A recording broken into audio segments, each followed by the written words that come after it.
नमस्कार दोस्तों, राधे राधे सभी को। सभी का स्वागत है सक्सेस स्टोरीज की एक और शानदार एपिसोड में। आज हमारे साथ स्पेशल कैंडिडेट जुड़े हुए हैं। पिछले जो एपिसोड पे अपने ने बात की थी दीपंजन के साथ, जिनको 6 साल हो गए थे प्रिपरेशन करते हुए। अगर आपने वो वीडियो नहीं देखा है, सेशन नहीं देखा है, जरूर जाके देखिए। स्पेशली उन बच्चों के लिए जिनको काफी समय हो चुका है प्रिपरेशन करते हुए। बड़े अच्छे इंसाइट्स उन्होंने दिए साइकोलॉजिकली, मेंटली, कि कैसे खुद को मोटिवेटेड रखना होता है। आज हमारे साथ बिल्कुल स्पेक्ट्रम के अपोजिट कैंडिडेट जुड़े हुए हैं। इनका फर्स्ट अटेम्प्ट था इस बार एग्जाम्स देते हुए इस दुनिया में। इन्होंने मतलब पहला ही साल था बैंक एग्जाम्स की तैयारी करते हुए, इंश्योरेंस और बाकी जो रिलेटेड एग्जाम्स होते हैं। तो पहली बारी में ही उन्होंने क्या क्या एग्जाम क्लियर किए अभी तक, अभी तो और रिजल्ट्स बाकी हैं, वो बताएंगे। प्लस क्या इनकी स्ट्रैटेजीज रही, क्या टिप्स इन्होंने दिए, कितने कॉम्पिटिटिव दुनिया में पहले साल ही इतना सक्सेस अचीव करना। तो सबसे पहले रिया, आपका स्वागत है। और थैंक्स अलॉट यार, टाइम निकालने के लिए अपने बिजी शेड्यूल से। थोड़ा सा अपना इंट्रोडक्शन दीजिए और बताइए कि अभी तक आप कौन कौन से एग्जाम्स क्लियर कर चुके हैं और किन रिजल्ट्स का वेट कर रहे हैं। फिर अपनी इन डिटेल स्टार्ट करेंगे। सर फर्स्टली थैंक यू, आपने मुझे इनवाइट किया। सर, मेरा नाम रिया है, मैं हरियाणा से बिलोंग करती हूँ। और ये मेरा फर्स्ट अटेम्प्ट था जिसमें मैंने RRB PO main, RRB PO, NHB assistant manager और जो आरआरबी क्लर्क है उसमें मैं रिजर्व लिस्ट में हूँ। और उसके साथ साथ आईबीपीएस पीओ मैंने मेंस दे रखा है, रिजल्ट पेंडिंग है उसका। चलो जी, वेरी गुड वेरी गुड। एक तो एनएचबी वाला जो एग्जाम इन्होंने निकाला है, बहुत अच्छा एग्जाम है वो। मैंने इनको बोला भी था कि एनएचबी वाला बहुत बढ़िया है। अगर पोस्टिंग का इशू नहीं है उतना, क्योंकि बहुत ज्यादा जगहों पर उनकी पोस्टिंग्स होगी नहीं, और जहां पर भी होगी मेरे ख्याल से ट्रांसफर्स होनी नहीं चाहिए ज्यादा उसमें। पर जी, आरआरबी का ये बेनिफिट ये है कि अपने स्टेट से ही निकाला है या दूसरे स्टेट से, रिया? मैंने हरियाणा से ही निकाला है। तो फिर वो तो बहुत बढ़िया है यार। मैं तो बोलता हूँ कि आगे अगर आपको तैयारी भी करनी है या नहीं भी करनी है यार, वो उस हिसाब से भी बहुत बढ़िया है। अब बैंक वालों के सबसे बड़ा इश्यू पता है क्या होता है? क्योंकि बैंक का जॉब बच्चों को इसलिए पसंद नहीं आता क्योंकि बहुत शिफ्ट करना पड़ता है, घर से दूर रहना पड़ता है। एक तो जॉब अपने आप में एक्टिव होता है, क्योंकि कस्टमर इंटरेक्शन जब रहता है ना, तो वो थोड़ा सा वेन करने लग जाता है थोड़े समय बाद। एक होता है कि अपने अपनी दुनिया में ही आराम से, ठीक है, कलीग से बात कर ली, पूरे दिन वो उनके साथ बातचीत में थोड़ा वो परेशान हो जाता है, और फिर उसको लगता है कि यार लॉन्ग आवर्स, कल जाके फिर से वही काम करना है, और उसमें फिर घर से भी दूर हो जाए तो वो चीजें ऐड ऑन हो जाती है। तो आरआरबी पीओ वाला जॉब मैं तो एसबीआई क्लर्क के जॉब से ज्यादा अच्छा मानता हूँ, अगर आपको होम स्टेट मिले तो। इवन कुछ बच्चे एसबीआई पीओ वाले भी, जो आईबीपीएस पीओ वाले भी प्रिफर करते हैं आरआरबी को, क्योंकि फिर पूरे जीवन फिर वो घर के आसपास ही रहते हैं, तो वो फर्क पड़ता है काफी। चलो वो सब छोड़ते हैं, अब अपने आ जाते हैं मेन चीज पे कि अपने ने प्रिपरेशन कैसे की, तैयारी कैसे की। तो उसके बारे में आप अपनी तरफ से बताओ मेरे को। दो तीन सवालों का जवाब दो। एक तो ये कि प्रिपरेशन कब आपने स्टार्ट की थी, जी और सर। दूसरा फिर आप सब्जेक्ट वाइज स्टार्ट करते हैं, जिसमें सबसे पहले अपने रीजनिंग पे बात करेंगे। तो सबसे पहले बताओ कि आपने तैयारी स्टार्ट कब की थी? सर, मेरी ग्रेजुएशन हुई थी जुलाई में। तो मैंने सितंबर में थोड़ा बहुत कुछ देखना स्टार्ट किया था कि कैसे क्या करना है। देन मेरी मदर बीमार हो गई थी, उनको डेंगू हो गया था, तो फिर मैंने बीच में डिसकंटिन्यू कर दी थी प्रिपरेशन। फिर मैंने स्पेसिफिकली बैंक के लिए प्रिपेयर करना स्टार्ट किया था जनवरी से, जनवरी 2024 से। अच्छा, 24 से स्टार्ट किया था, 23 में डिसकंटिन्यू हो गया था, इतना अच्छे से आप नहीं कर पाए थे। ठीक है, जी सर। 24 से आपने स्टार्ट किया। तो उसमें जब 24 से आपने स्टार्ट किया, तब तक आपने प्रीलिम्स कर लिया था या फिर प्रीलिम्स भी अच्छे से नहीं कर पाए थे तब तक? सर, मैंने एक ही मंथ प्रिपेयर किया था उस टाइम पे, 2023 में। अच्छा, 23 में तो उतना अच्छे से कुछ भी नहीं कर पाए थे, बस आइडिया तो लग गया होगा कि हाँ यार ये एग्जाम्स होते हैं, ये पैटर्न होता है, ये सब्जेक्ट्स होते हैं, ये सब बेसिक आइडिया लग गया होगा। सर, मुझे बस थोड़ा बहुत प्री का ही आइडिया था उस टाइम पे कि कैसे क्या करना है, मुझे किस टाइप से उसको आगे बढ़ाना है। Okay okay, sure sure sure. तो अपने ने जनवरी से स्टार्ट किया, तो जनवरी में अपने सबसे पहले रीजनिंग पे आ जाते हैं कि रीजनिंग की तैयारी अपने ने कैसे की। प्रीलिम्स की सबसे पहले बात कर ले। सर, प्रीलिम्स के लिए स्टार्टिंग में तो मुझे कुछ भी समझ नहीं आ रहा था। तो मैं आपको जेन्युइनली स्टार्ट करूंगी मैंने कैसे क्या स्टार्ट किया था। स्टार्टिंग में मुझे वो बड़े बड़े रीजनिंग के पजल्स मुझे देख के ही डर लग रहा था उनसे। देन मैंने स्टार्ट किया। स्टार्टिंग में मैंने अंकुश लांबा सर से स्टार्ट किया था कुछ टाइम के लिए। आफ्टर डेट मुझे उनका काफी हाई लेवल लगा था, क्योंकि उस टाइम मैं बिल्कुल नहीं थी, मुझे कुछ भी समझ नहीं आ रहा था। उसके बाद मैंने स्विच किया था सॉरी उनका नाम मुझे अभी याद नहीं आ रहा, बट उनका भी मैंने थोड़े टाइम के लिए किया था, पुनीत सर, सॉरी अच्छा। पुनीत सर, हाँ, उनसे मैंने थोड़ा बहुत बैंकर्स वे वाले जो पुनीत सर है उनकी बात जी, कर रहे हैं। और हाँ। उनसे मैंने थोड़ा बहुत बेसिक्स क्लियर किए थे। फिर हम्म। जब मैंने जनवरी से स्टार्ट किया तो उस टाइम मैं स्पेसिफिकली मेंस के लिए लग गई थी। मेरा प्री अच्छा। उस टाइम पे इतना बेस्ट था नहीं, फिर भी मैंने हम्म। मेंस से स्टार्ट किया था जनवरी से। तो हम्म। मेंस की तैयारी मैंने आपसे स्टार्ट की थी। ठीक है। जनवरी से अप्रैल तक मैंने आपसे स्टडी की थी, हम्म। स्पेसिफिकली रीजनिंग के लिए। हम्म। और उसके बाद मैंने मॉक्स वगैरह से ही किया था सर, उसके बाद मैंने हम्म। टीचर को फॉलो नहीं किया। ठीक है, ठीक है, ठीक। तो सबसे पहले अपने अब बात कर लेते हैं मॉक्स के बारे में, रीजनिंग के बात कर लेते हैं। प्री वगैरह की आपने बात की, मेंस की। मॉक्स आपने कितने, मतलब किस टाइम के बाद आपने जैसे कि प्री के मॉक देना स्टार्ट कर दिए थे, कितने दिनों की तैयारी के बाद? सर मैंने अप्रैल से ही दिए थे मॉक्स वगैरह, उससे पहले तो मैं बस मेंस के लिए पढ़ी हुई थी क्लासेस वगैरह से। अच्छा, अच्छा। तो उसके बाद मॉक्स, तो मॉक्स कितने देते थे फिर उसके बाद आप डेली के? सर दिन में मैं मॉक एक ही देती थी, बट हम्म। जो पीडीएफ होते हैं ना गाइडली के, वो मैंने बहुत हम्म। सारे दिए हैं। तो अच्छा, अप्रोक्सीमेटली ठीक है, आरआरबी ठीक। पी पहले मैंने 150 के अराउंड मॉक्स दिए थे। ओ, बहुत मॉक्स दिए यार, आपने तो रिकॉर्ड ही बना दिया।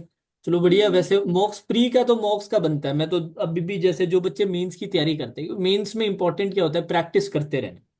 और मेरी भी यही कोशिश होती है कि यूट्यूब क्लासेस में, इसलिए मैं ऐसे नहीं कि कुछ दिन प्रैक्टिस करवाता हूँ, पूरे साल इसलिए करवाता हूँ क्योंकि रीजनिंग में बहुत छोटा पोर्शन होता है कंसेप्ट का। कंसेप्ट तो नाम का कंसेप्ट होता है, बस आप यूज टू होते हो कि इस तरह के क्वेश्चंस होते हैं, फिर उसके बाद सारा काम प्रैक्टिस का ही होता है। तो प्रैक्टिस आप दो तरीके से कर सकते हो। एक तो आप जो मॉक्स वगैरह दे रहे हो वो कर सकते हो। आप जो भी आपके पास पीडीएफ कंटेंट है, वो अब पीडीएफ कंटेंट कैसा भी हो सकता है, आपकी क्लासेस का पीडीएफ कंटेंट हो सकता है, आपके पेड क्लासेस का, यूट्यूब क्लासेस का, या जैसे बंडल पीडीएफ आपने बताया वो हो सकता है। तो वही अपने को करना था, और उसके साथ साथ आप साथ में नोट्स देते रहते हो। मेंस की जैसे बात करें, मेंस की आपने जैसे कि कंसेप्ट कर लिया, तो आप मेंस की जैसे मेरी यूट्यूब वाली सीरीज फॉलो करते थे क्या, M3 वाली? सिर्फ यूट्यूब से भी किया था मैंने, और आपका एक पेड कोर्स था शायद कंप्लीट वाला, जो अच्छा, अच्छा। ऑलरेडी कंप्लीशन में था। हम्म। वहां से मैंने उनके जो पीडीएफ आप देते थे साथ में, वो वाले हम्म। किए थे। अच्छा, वो वाली की थी। Okay, okay. और मेंस के मॉक की अगर बात करें तो सेक्शनल मॉक वगैरह, फुल मॉक वगैरह कितने दिए थे आरआरबी के लिए? सर मैंने सेक्शनल नहीं दिए, मैंने फुल्ली दिए थे सारे। अच्छा, कितने दिए थे? गाइडली और ओलिव बोर्ड के सारे दिए थे। सारे दिए थे, मतलब 10 10 20 एक मॉक्स होंगे क्या, या ज्यादा? हाँ जी, हाँ जी। 20 एक मॉक्स तो ठीक है यार, दिए मॉक्स भी काफी अच्छे दिए। तो फिर उसका एनालिसिस वगैरह कैसे करते थे, थोड़ा सा बताओ। सर जैसे आज मैंने सुबह के लिए मैं बैठ गई 11 बजे से, मॉक कंप्लीट किया। देन उसके शाम के सेशन में उसका मैं एनालिसिस कर लेती थी। अगर कुछ अच्छा। मुझे नहीं आ रहा और मुझे कुछ इररेलेवेंट लग रहा है कि ये तो बहुत ही बड़ा है, मेरे से एग्जाम में भी नहीं होगा, तो फिर मैं उसको छोड़ ही देती थी, फिर मैं उस पर ट्राई भी नहीं करती थी। चलो बहुत बढ़िया। ये मतलब एनालिसिस में आप एक तो वो जो जो इरेलीवेंट है उसको तो ट्राई भी नहीं करते थे, और जो आपको लग रहा है उसको एक बार सॉल्व तो कर लेते थे। और हाँ उसके हाँ। अलावा जो जो गलतियां हो गई, जो जो अटेम्प्ट में थोड़ा सा वो आपने एनालाइज करके आप रख लेते कि भाई नेक्स्ट टाइम अपने से ये गड़बड़ नहीं होनी चाहिए। सही है, जी बिल्कुल एकदम ठीक है, बढ़िया, बढ़िया, बढ़िया। अच्छा, अब जैसे और कौन कौन से रिजल्ट अपने बचे हैं अभी भी? सर आईबीपीएस पीओ मेंस ही बचा है अभी तो। अच्छा, IBPS PO मेंस ही बचा है। SBI क्लर्क का फॉर्म भरोगे? No sir. सर मैं चलो बढ़िया। कंटिन्यू एनएचबी असिस्टेंट मैनेजर ही करूंगी। हाँ, बहुत ही बढ़िया, वही करना बिल्कुल। 100% वो बढ़िया जॉब है। आ, चलो फिर अपने रीजनिंग की तो बात कर ली। अब रीजनिंग में यार एक चीज और बताओ, जैसे कि जो बच्चे SBI क्लर्क की तैयारी कर रहे हैं और SBI क्लर्क का एग्जाम देने वाले हैं, उनको आप क्या सजेस्ट करोगे? जैसे आपको पता है ना, SBI क्लर्क में रीजनिंग का अपना पैटर्न रहेगा, 50 क्वेश्चन है, 60 मार्क्स है, और 45 मिनट का टाइम है। RRB से थोड़ा लेवल अच्छा आता है SBI क्लर्क का, आपको पता ही है। अपने जी IBPS सर। PO मेंस भी दे ही रखा है, आपको पता है। जी सर। तो क्या उनको फोकस क्या होना चाहिए, उनकी क्या स्ट्रैटेजी होनी चाहिए आपके हिसाब से रीजनिंग में अच्छे नंबर, क्योंकि रीजनिंग में तो अच्छे नंबर लाने पड़ेंगे। रीजनिंग में अच्छे नंबर नहीं आएंगे तो सिलेक्शन नहीं होने वाला। सर प्री के लिए मैं बताऊंगी, अगर किसी के बेसिक्स ही क्लियर नहीं है अभी तक, मतलब कोई नया ही स्टार्ट कर रहे हैं, उसको हम्म। तो स्टार्टिंग वीडियो से करनी चाहिए, जिससे उसके कॉन्सेप्ट्स वगैरह क्लियर हो जाएं एकदम। और बिल्कुल। प्रैक्टिस के लिए भी आप अगर वीडियो पूरी ना देख पाओ तो उसको 2x पे करके करो, या फिर वीडियोस के पीडीएफ से कर लो उसको। और उसमें ऐड ऑन करना चाहूंगी मैं गाइडली के पीडीएफ जो आते हैं, उनको सबमिट करके कर लो, या फिर आप उसको टेस्ट की फॉर्म में कर लो, बट उनको करो जरूर। वहां से आपकी स्पीड बहुत ज्यादा बढ़ जाएगी। नाउ ठीक है। Come to mains. मेंस के लिए आप पहले वीडियोस को प्रेफर करो, अभी से स्टार्ट हो जाओ मेंस के लिए पढ़ना, वीडियोस से करो। और सेम थिंग, उनके पीडीएफ्स आते हैं टेलीग्राम पे, वहां से कर लो। मेंस के लिए अगर आप मतलब अभी टेस्ट के उसमें नहीं हो, मेंस की, तो उसको सबमिट करके अभी उसको करना स्टार्ट कर दो, जिससे आप उसको यूज टू हो जाओ उन क्वेश्चंस के भी। चलो जी, ठीक है ठीक है ठीक है। और मेंस में बच्चों के ये भी रहता है कि सर मिसलेनियस करें, पजल करें, क्रिटिकल करें, तो उसमें क्या आप सजेस्ट करोगे? मतलब कितनी पजल सॉल्व करनी पड़ती है? जैसे एसबीआई क्लर्क होता है तो आपका टारगेट क्या होता है कितनी पजल सॉल्व करने का? सर मैं उस टाइम पे ही डिसाइड करती कि मुझे कौन सा ठीक लग रहा है, बाकी मैं प्रैक्टिस तो सबकी करके जाती यहाँ से। वो उधर ही डिपेंड करता है कि क्या पता मिसलेनियस काफी टफ आ जाए या फिर पजल काफी टफ आ जाए, तो हमें हर सिचुएशन के लिए प्रिपेयर रहना चाहिए वहां पे। बहुत बढ़िया सजेशन दिया है रिया ने कि तैयारी सबकी करनी है, डिपेंडिंग ऑन वहां पर कैसा माहौल है उस हिसाब से अपने अटेम्प्ट करते हैं। बिल्कुल बिल्कुल बिल्कुल। चलो ठीक है, फिर रीजनिंग के बाद क्वांट्स पे आ जाते हैं। क्वांट्स के लिए आपने किनको फॉलो किया? सिर्फ क्वांट में मैंने हर्षल सर से किया था। अच्छा, तो और प्री प्री मेंस दोनों? सिर्फ प्री तो वैसे ही हो गया था, मैं बीएससी नॉन मेडिकल से हूँ, पीसीएम सब्जेक्ट से, तो बेसिक्स वगैरह मेरे वहीं से क्लियर वगैरह थे। अच्छा। तो मेंस के लिए मैंने प्रिपेयर किया था उनसे, डीआई हम्म। वगैरह। अच्छा अच्छा। प्री तो मैं पीडीएफ से ही करती थी, गाइडली के पीडीएफ से। गाइडली के पीडीएफ से? तो मेंस आपने वहां पे उनके यूट्यूब से ही किया या पेड भी लिया था उनका? यूट्यूब से ही किया था मैंने। यूट्यूब से ही। यूट्यूब में वैसे काफी करवा देते हैं सर। हाँ, काफी है, वही इनफ लग रहा है मुझे तो। हाँ, बहुत ज्यादा करवाते हैं। मीन्स का बहुत सारा करवा देते हैं, पता नहीं पेड कंसेशन वाले। होते हैं उनके। पेड की काफी बच्चे। चलो बढ़िया बढ़िया, वैसे बढ़िया है। आरआरबी पीओ का वैसे क्वांट्स का लेवल भी अच्छा था इस बार, रीजनिंग का भी डिसेंट था इस बार। सेक्शनल टाइमिंग था ना आप लोगों के, तो वो भी थोड़ा चैलेंजिंग था। वैसे जी कितने नंबर आए अपने?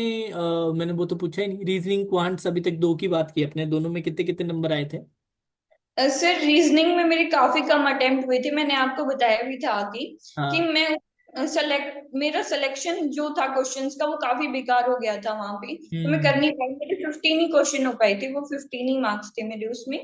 और नहीं, क्वांट मार्क्स में 15 ही 15 क्वेश्चन मार्क्स तो फिर 1 पॉइंट वो क्वेश्चन जो भी। 1.25 कर लेंगे उसको भी। हाँ और क्वांट में मैंने 19 किए थे, वो 19 ही मेरे ठीक भी थे उसमें। हाँ, एक्यूरेसी बड़ी गजब है यार, बहुत बढ़िया। 15 किए, 15 ही क्वेश्चन सही। 19 की 19 ही सही। जी ऑल्दो सर। रीजनिंग में थोड़ा कम है, 20 क्वेश्चन कर सकते थे, बट 15 भी खराब नहीं है। 20 कर सकते थे तो वो बढ़िया हो जाते। चलो कोई बात नहीं। अब आ जाते हैं अपने क्वांट्स के बाद नेक्स्ट इंग्लिश पे। इंग्लिश में कैसा आपका अटेम्प्ट कैसा था पेपर में? सर इंग्लिश में मेरे 24.75 मार्क्स हैं, और ओके। अटेम्प्ट मैंने शायद 30 के अराउंड किए थे उस टाइम पे। ठीक है ठीक है। ये मैंने कोई स्पेसिफिक टीचर कभी भी फॉलो नहीं किया, इंग्लिश इज अ लैंग्वेज, तो मैंने उसको लैंग्वेज की तरह ही ट्रीट किया है। अच्छा, तो तैयारी कैसे की आपने उसकी?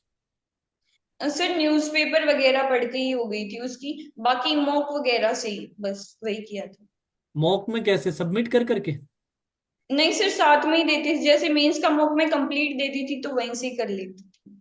अच्छा, वहीं से कर लेते थे टाइमर के साथ साथ? तो वो मॉक फिर इतने सारे मॉक थे अपने पास इतनी प्रैक्टिस करने के लिए? सर मैं मेन प्रैक्टिस तो न्यूज़पेपर वगैरह से ही करती थी, और अगर मुझे लगा कि मुझे और प्रैक्टिस करनी है तो गाइडली के पीडीएफ्स होते थे ना वो, हम्म केस मीन्स टारगेटेड इस टाइप के, उन पीडीएफ से कर लिया। गाइडली की पीडीएफ से आपने काफी प्रैक्टिस की है इसका मतलब। जी सर, मेरा मेन तो वहीं से ही रहा है सारा। सही है सही है सही है। चलो ठीक है, इंग्लिश के लिए कोई टीचर आपने फॉलो नहीं किया, नंबर भी डिसेंट है यार। डिसेंट नंबर आए हैं आपके। इसके बाद फिर अपने जनरल अवेयरनेस पे आ जाते हैं। जनरल अवेयरनेस के लिए किन्हें फॉलो किया आपने? सर मैंने गौरव गर्ग सर को फॉलो किया था। अच्छा, स्टडी आईक्यू वाले। और मैं बताना चाहूंगी मेरे को 17.75 मार्क्स आए थे, जो कि काफी अच्छे हैं इन मेंस को देख के, क्योंकि बच्चों से हो नहीं पा रहे थे उस टाइम पे। हाँ हाँ, काफी अजीब आरआरबी की जो जी आती है वो बहुत अजीब आती है, मतलब रैंडम है। जी, तो मैं ठीक है। बताना चाहूंगी मैंने कैसे किया था जी को। हम्म। स्टार्टिंग में तो सर की जो डेली वाली वीडियोस होती थी वो की थी मैंने। उसके हम्म। बाद जो उनका बैंकिंग अवेयरनेस होता है उनके सर मैंने वीडियोस भी की थी और उसके मैंने नोट्स बना लिए थे। हम्म। फिर मैंने किया था उसके बेस्ट 300 के सर वीडियोस बनाते हैं 4 वीडियोस वहां से किया, हम्म। नोट्स बनाए उनके। और हम्म। फिर जैसे मेरा एग्जाम है आरआरबी पीओ मेंस का एग्जाम था, तो मैंने 5 दिन पहले मैं फ्री हो गई थी बिल्कुल कि अब मुझे और कुछ नहीं करना। तो मैं उन नोट्स को पढ़ती थी, रिवाइज किया मैंने उनसे अच्छे से सारे। हम्म। एक दिन में 1 मंथ को रिवाइज कर लिया पूरा, और उसके हम्म। साथ थोड़ी बहुत क्वांट रीजनिंग की प्रैक्टिस कर ली। ये मेरा एग्जाम से पहले की स्ट्रेटेजी होती थी। अच्छा, सही है। सही, कितने महीनों का किया था आपने? सिर्फ मैंने अप्रैल से किया था। अप्रैल से कहाँ तक? अप्रैल से एग्जाम के मंथ वाले दिन तक। कब था आपका मतलब वो महीना कौन सा था? सितंबर? जी सर, अच्छा। सितंबर में था आरआरबी पीओ का, तो मैंने सितंबर का 15 तक की किया था। अच्छा, आधा सितंबर किया था, 2 हफ्ते किए थे सितंबर। और एनएचबी में भी 31 अगस्त को था एग्जाम, तो मैंने हम्म। उसका 15 अगस्त को किया था, अगस्त तक जी किया था। एनएचबी वाले में कितने नंबर आए थे रीजनिंग पॉइंट्स में? सर रीजनिंग में मेरे हैं 53 और क्वांट में है 57। अच्छा, ठीक है यार, उधर भी अच्छे नंबर ही लाए हो रीजनिंग क्वांट्स में, बढ़िया ही है। चलो, सर बढ़िया वहां बढ़िया। मैंने सीआर ज्यादा अटेम्प्ट कर दिया, शायद उसकी वजह से कट गए मार्क्स 53। क्या करें, रुका नहीं जाता सीआर को देख के, ऐसा मन करता है ये तो हो ही जाएगा। कोई बात नहीं, वो तो ठीक है, चलता है इतना तो। अब बाकी पेपर कैसा किया वो ज्यादा इंपॉर्टेंट होता है। हाँ जी। ठीक है यार, जीए की भी आपकी बढ़िया है। और जीए वैसे आपके नंबर अच्छे आए तो डेली करते थे क्या? डेली कितने घंटे देते थे आप? सिर्फ घंटे नहीं दिए मैंने, जैसे मैं वो खाना खाने के बाद वोक लेते हैं तो उसके हाँ। साथ साथ पढ़ लिया उसको, बस यार उतना ऐसा ही। थोड़ा ना हो सकता है, क्या बोल रहे हो? बच्चे मेरे को नहीं बोलेंगे क्या सर, कैसे हो सकता सच्ची, आपको लगेगा ऐसा बट वो उसके साथ साथ किया, फिर एक बार पीडीएफ रिवाइज कर लिया। है? अच्छा, मैंने पीडीएफ। मेन तो वहीं से किया था जो उनकी बेस्ट 300 वाली सीरीज है, और हाँ। बैंकिंग अवेयरनेस वाली सीरीज, उसका काफी रिवीजन किया था मैंने। अच्छा, काफी भी नहीं, पर फिर भी जैसे मतलब दिन का ऐसे बांध नहीं रखा था क्या, 1 घंटा देना है, 1.5 घंटा देना है? नहीं, और पेपर से पहले तो करंट अफेयर्स का रिवीजन काफी अच्छा किया होगा ना, 8-10 दिन पहले तो? पेपर से पहले मैं जीए का रिवीजन तो मेरा 4-5 बार हो गया था। हाँ, तो पर वो मेरा आपने था, हम्म। वो मेरा लक था सर कि उसमें हम्म। से आ गए क्वेश्चन। हाँ यार, वो भी काफी होता है वैसे जीए का, मैं सच्ची बात बताऊं तो लक वाला फैक्टर काफी होता है कि अपने ने जो पढ़ा वो आ गया तो बल्ले बल्ले है। चलो, ठीक है ठीक है। बढ़िया बढ़िया बढ़िया। अब इसके अलावा इंटरव्यू में कितने नंबर आए अपने? सर मेरे 35 है एनएचबी में, जिसमें हम्म। 50 मार्क्स का इंटरव्यू होता है, और हम्म। आरआरबी पीओ वाले में 75 है। ठीक है, आरआरबी में भी अच्छे हैं, एनएचबी वाले में भी डिसेंट है। तो इंटरव्यू के लिए कैसे प्रिपेयर किया? सर मैंने रवि सर का कोर्स लिया था इंटरव्यू के लिए, दोनों के लिए, आरआरबी पीओ के लिए भी और एनएचबी के लिए भी। रवि सर जो आईबीपीएस में पीओ थे, अब शायद स्केल 2 हो गए हैं, वही है क्या? सर बैंक ऑफ बड़ौदा में थे शायद वो। हाँ, बैंक ऑफ बड़ौदा में थे, याद है याद है मेरे को। ठीक है ठीक है ठीक है। तो उनसे आपने उनका वो पेड कोर्स लिया दोनों के लिए, वही था? जी सर। ठीक है ठीक है। और खुद से वैसे क्या क्या आपने तैयारियां की इंटरव्यू के लिए? सर वो बताते थे, न्यूज़पेपर तो हम डेली पढ़ते थे, हम्म। न्यूज़पेपर से फिर उनको रिलेट कर लेती थी, जैसे कोई जैसे करंट टॉपिक्स हैं और हम्म। टॉपिक्स जो थे उनको तो पक्का किया हुआ था हमने। हम्म। और फिर इंट्रो वगैरह कैसे क्या करना है ये सब कुछ उन्होंने ही हाँ, बताया था। ठीक है। बेसिक बेसिक जो जो चीज़ों की जरूरत होती है वो सारी की, बॉडी लैंग्वेज क्या होनी चाहिए, क्या क्या तैयारियां करनी है, जो कॉमन होती है सर में। मेरा तो अच्छा, फर्स्ट आपके इंटरव्यू था तो मुझे कोई एक्सपीरियंस नहीं था कि कैसे क्या करना है, उन्होंने अच्छे से गाइड किया था। हम्म। अच्छा, आपका एक्सपीरियंस है तो, क्योंकि ग्रेजुएशन तो अभी अपने ने 2023 में तो की थी, तो जी सर। वैसा एक्सपीरियंस था नहीं कोई इंटरव्यू। बिल्कुल सही है। अच्छा, आपके इंटरव्यू में पूछा क्या गया था आरआरबी के टाइम? आरआरबी के टाइम सर मेरा इंटरव्यू मेरे पर्सनल क्वेश्चन पे बेस्ड था मेनली तो। जैसे मैं अच्छा। बीएससी से मैंने ग्रेजुएशन किया बीएससी नॉन मेडिकल से, तो उन्होंने हम्म। फर्स्ट क्वेश्चन मुझे पूछा था कि बायोकेमिस्ट्री के बारे में बताइए, कहाँ इसका यूज होता है। देन फिर वो मेरे पर्सनल क्वेश्चंस पे ही चले गए थे। और उसके बाद थोड़ा बहुत उन्होंने कुछ बैंकिंग से पूछा था कि डेबिट कार्ड का क्या क्या यूज हो सकता है, और उस हम्म। टाइम पे डिजिटल अरेस्ट करके टर्म बहुत ज्यादा फेमस हुई थी, हाँ। क्योंकि मोदी ने मन की हम्म। बात में उसको बोला था ना। तो वो हम्म। पूरी से। चल, ठीक है ठीक है ठीक है। ठीक है, इंटरव्यू, वैसे इंटरव्यू देने के बाद आपको क्या लगा था कि बढ़िया गया? हाँ, दोनों में ही अच्छा लगा था मुझे। इवन एनएचबी में तो मुझे टॉफी मिली थी, तो थोड़ा डर लग रहा था मुझे कि किस वे में मिली है मुझे टॉफी। टॉफी तो उनके मूड पे होता है, वो दे देते हैं। कईयों को वैसे टॉफी देते हैं कि जा टॉफी खा, और कईयों को वैसे दे देते हैं कि बढ़िया हुआ टॉफी खाओ। वो तो ठीक है। पर बढ़िया नंबर, इंटरव्यू में अच्छे नंबर आए इस बार, इंटरव्यू में अच्छे नंबर दिए हैं बच्चों को। मैंने देखा है ज्यादातर बच्चों के जिनके सिलेक्शन अपने वाले भी हैं उनके अच्छे अच्छे नंबर आए हैं। पिछली बार अपने सिलेक्टेड वालों के भी ऐसे आ रखी थी कि, और एक मेरे को कुछ बच्चे ये भी याद है जो इंटरव्यू में फेल भी हो गए थे। मतलब कट मेन से कट ऑफ 20-20 नंबर ऊपर थी, फिर भी इंटरव्यू में ही अच्छे नंबर, अच्छे के पास ही नहीं हुए। तो इस बार आपके बैच को मैंने देखा है कि अच्छे नंबर दिए इंटरव्यू। चलो बढ़िया, वैसे देने भी चाहिए इंटरव्यू, जैसी चीज में थोड़ा ना करना चाहिए इतना। अ, मेरे फ्रेंड्स को भी इसी रेंज में मिले, 75 to 80। इस बार तो आपके, मैं बोल रहा हूँ ना, आपके वाले बैच को ठीक नंबर दिया, ऐसे ही देने चाहिए हर साल मेरे हिसाब से तो। मेन तो मेन से होना चाहिए इंटरव्यू का, तो बस कोई ज्यादा ही ऐसे घबरा गया हो, बिल्कुल पढ़ के ही नहीं आया, लापरवाही वाली बात दिखे कि यार ये तो बिल्कुल ही तैयारी, उसको नंबर कम मिलने चाहिए। बाकी सबको तो ठीक दे देनी चाहिए, अगर ठीक ठाक बोल रहे हैं तो।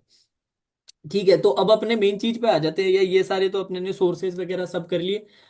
देख लेना बच्चों, टेस्ट सीरीज का ओली बोर्ड और गाइडली बताया आपने। ज्यादा प्रैक्टिस इन्होंने बंडल पीडीएफ गाइडली की यूज की उसके लिए। रीजनिंग के लिए मेरे को फॉलो किया, तो उन्होंने, मैं तो जानता ही था रिया को कैडेट, क्योंकि वो रिया का जो वो आईडी था ना वो बड़ा मजेदार था, कैडेट रिया करके होता था, तो वो तो मेरे को याद ही थी पिछले साल से। तो रीजनिंग के लिए मेरे को फॉलो किया था। और क्या बोलते हैं, क्वांट्स के लिए हर्षल सर को फॉलो किया था। इंग्लिश के लिए खुद ही करते थे ये, और बाकी मॉक्स वगैरह से ज्यादा करते थे। न्यूज़पेपर एडिटोरियल वगैरह ये सब शायद न्यूज़पेपर की वो कॉलम्स वगैरह पढ़ते थे अच्छे से। जीए के लिए उन्होंने गौरव गर्ग सर को फॉलो किया था, और जीए में इनके नंबर भी अच्छे आए थे, जिस पर उन्होंने ये भी बोला कि मेरी किस्मत भी अच्छी थी कि मैंने मैंने जो पढ़ा वो आ गया। वो भी मैटर करता है। और इंटरव्यू के लिए उन्होंने रवि सर का, पूरा नाम क्या है रवि सर का? सर रवि सर ही है उनका नाम। अच्छा, रवि सर ही है, तो रवि सर के उन्होंने इंटरव्यू के बैचेस लिए थे। चैनल है नेशनल नंबर एनएचबी 50 का। एनएचबी वाले के लिए भी और आरआरबी वाले के लिए भी। एक्चुअल में इनका एनएचबी में असिस्टेंट मैनेजर की पोस्ट पे भी हुआ है। एनएचबी अपनी नेशनल हाउसिंग बैंक होता है, और इनका ग्रामीण बैंक में भी PO, as a PO Haryana से सिलेक्शन हुआ है। अपने कौन से बैंक में हुआ है, क्या बैंक है हरियाणा में? सर्व हरियाणा ग्रामीण बैंक। हाँ, सर्व हरियाणा ग्रामीण बैंक, बिल्कुल बिल्कुल। अपने डीवी वगैरह का मेल वेल तो नहीं आया ना? सर अभी नहीं आया हरियाणा वालों को। मेरे आएगा। फ्रेंड्स एमपी से हैं, उनको तो ऑफर लेटर आ गया। हाँ, उनका आ गया। एमपी से अपना भी बहुत अच्छा स्टूडेंट है, उसका अगले संडे को इंटरव्यू होगा, अनुभव सैनी करके उसका आ गया। मध्य प्रदेश ग्रामीण बैंक शायद नाम है। हाँ का मध्य प्रदेश का ऐसे कुछ है। 21 तारीख को बुलाया उनको, 21 जनवरी को शायद, हाँ जी। डीवी के लिए। चलो ठीक है। अब रिया, थोड़ा बच्चों को यार, अब ये तो पढ़ाई की बातें होगी, जो बाकी जो प्रेशर्स होते हैं ना उनको कैसे मैनेज करना है, क्योंकि आप जानते हो कि बहुत सारे आजकल बच्चे जो होते हैं उनको दो जी साल हो गए हैं, 3 साल भी हो गए हैं, कुछ 1 ईयर वाले होते हैं, पर 1 ईयर वाले बहुत कम होते हैं, ज्यादातर 1 ईयर से ज्यादा वाले होते हैं। तो उनके लिए भी आप ऐसा क्या कहोगे कि जो आपको ऐसा लगता है कि एक स्टूडेंट को करना चाहिए, जो जरूरी है सिलेक्शन के लिए? सर मैं एक चीज बोलूंगी कि बच्चे कहाँ लैग कर रहे हैं। हम पहली जब हम फर्स्ट अटेम्प्ट देते हैं हम सीरियस नहीं होते कि ये तो फर्स्ट ही है, हम कर लेंगे हम कर लेंगे। अगर हम फर्स्ट अटेम्प्ट कोई सीरियस ले लें तो शायद हमारा फर्स्ट में हो जाए। तो मैं यही कहना चाहूंगी, अगर आप कौन सा भी अटेम्प्ट है, जो ये वाला अटेम्प्ट है उसको बहुत ज्यादा सीरियसली लेके करें, बट डिप्रेशन में ना आए। उसको साथ साथ करते रहें, थोड़ा बहुत इधर उधर इंटरटेनमेंट का भी सोर्स रखें साथ साथ, जिससे आपका बैलेंस रहे सब कुछ। बैलेंस रहे सब कुछ, मतलब पढ़ाई सीरियसली करें बट साथ में जो रिक्रिएशनल एक्टिविटीज होती है, क्योंकि कुछ खेलना पसंद करता है, कुछ गाने सुनना, मूवी देखना, पेरेंट्स के साथ जो रहते हैं ज्यादातर, कुछ बच्चे ऐसे भी होते हैं ना बाहर रह के पढ़ाई करते हैं, पर जी सर। काफी सारे पेरेंट्स के साथ रहते हैं, मम्मी पापा के साथ बातचीत कर ली, भाई बहन के साथ टाइम स्पेंड कर लिया, तो वो एक बैलेंस बना के रखें जिससे कि मेंटल स्टेट अपना अच्छा रहे। और इसके अलावा आपका रूटीन का थोड़ा सा बताओ मेरे को, जो बच्चों आपके हिसाब से क्या रूटीन, कितने घंटे आप पढ़ते थे, आपका एक नॉर्मल दिन कैसा दिखता था, वो थोड़ा सा बताओ। सर मैं 7 बजे से लग जाती थी पढ़ाई पे। ठीक है। 7 to 12:30 1, इतने तक मैं पढ़ती थी। फिर 1 2। मतलब 5 घंटे का 6 घंटे का शिफ्ट निकालते थे आप ऐसे? फिर मैं रेस्ट करती थी, थोड़ा खाना वगैरह खाया, लंच करके मैं सोती थी। और सोना इज हम्म। मस्ट। हम्म। नींद तो मैं जरूर लेती थी दिन में, 1 घंटा सही है, मैं ये सो। बहुत जरूरी है, मैं तो ये मानता ही हूँ।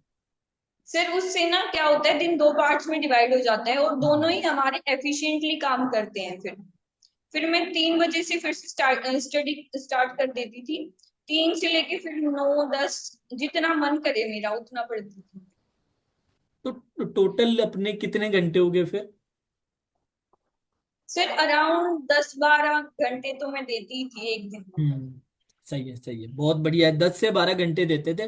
ज्यादा लेट भी नहीं उठते थे, नॉर्मल सही टाइम पे उठते थे। और जो इन्होंने बोला कि जो पहला दिन का जो पहला सेशन इनका बड़ा हैवी सेशन रहता था, 5 से 6 घंटे का, जो बहुत ही इंपॉर्टेंट है मेरे ख्याल से। सुबह उठने के बाद जो आपका पहला सेशन हो ना, जब भी आप उठें, वो पहला सेशन हैवी होना चाहिए, मतलब उसमें आप काफी चीजें कवर कर सकते हो। फिर उसके बाद जैसे मैं पढ़ाई के टाइम तो ऐसा नहीं करता था जब मैंने तैयारी की थी, बट अब जैसे मैं काम करता हूँ पिछले 1 1 2 साल से, मैंने भी ये रूटीन रखा है कि दिन 2 पार्ट में डिवाइड होना चाहिए। जैसे मैं अभी इनसे बातचीत करूंगा, लंच वगैरह करूंगा, लंच के थोड़ी देर बाद मैं सो जाऊंगा। सोऊंगा चाहे मैं आधे घंटे के लिए सोऊं, चाहे 1 घंटे के लिए सोऊं, चाहे 1.5 घंटे के लिए सोऊं, पर सोना बहुत जरूरी है, क्योंकि सोने के बाद माइंड फिर से रीसेट हो जाता है। और अगर आप ना सो ना, तो आप फिर हैवी फील करने लग जाते हो, फिर वो एफिशिएंसी डाउन होने लग जाती है काम में, इंटरेस्ट भी नहीं आता, क्योंकि एफिशिएंसी नहीं रहती ना, अब वो थकान सी लगने लग जाती है। और सो के अगर आपने आधे घंटे की भी ले रखी है ना, तो वो माइंड एकदम ऐसा लगता है कि अपने फिर से उठ गए सुबह, फिर से दिमाग एकदम फ्रेश है, अब अपने फुल एफिशिएंसी के साथ कर सकते हैं। मन भी अच्छा रहता है, काम में मन भी ज्यादा लगता है। तो ये बहुत अच्छी सुझाव है, मैं तो। टाइम से फॉलो कर रही हूँ। लाइक अच्छा। 11th 12th से मैंने स्टार्ट कर दिया था, मेरा शेड्यूल उस टाइम भी यही था। स्कूल से अच्छा। आके सोना, फिर पढ़ाई स्टार्ट करना। हाँ, नहीं बिल्कुल ये सही है, वैसे मेरे को। मेरी काफी अच्छी परसेंटेज थी उस टाइम पे, मेरी 95.8 थी।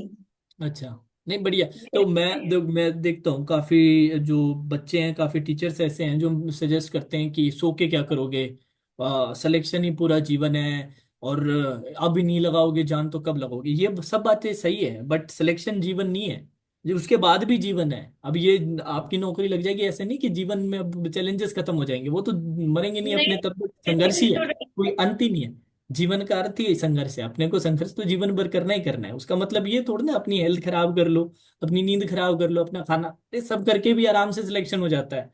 मैं तो अपने पढ़ाई के टाइम 8 घंटे सोता था, 8 घंटे मेरे। करता मैं चाहिए 2 3 चीजें था कि खाना पीना और थोड़ा रिक्रिएशनल एक्टिविटी, जैसे मैं फिजिकल एक्सरसाइज वगैरह में भी विश्वास करता था, तो उसमें टाइम दे दिया। पर उसके अलावा फिर मैं सिर्फ पढ़ाई करता था। तो 10 घंटे पढ़ना है तो पढ़ना ही है, और पूरी एफिशिएंसी के साथ तभी पढ़ा जा सकता है जब नींद बढ़िया हो।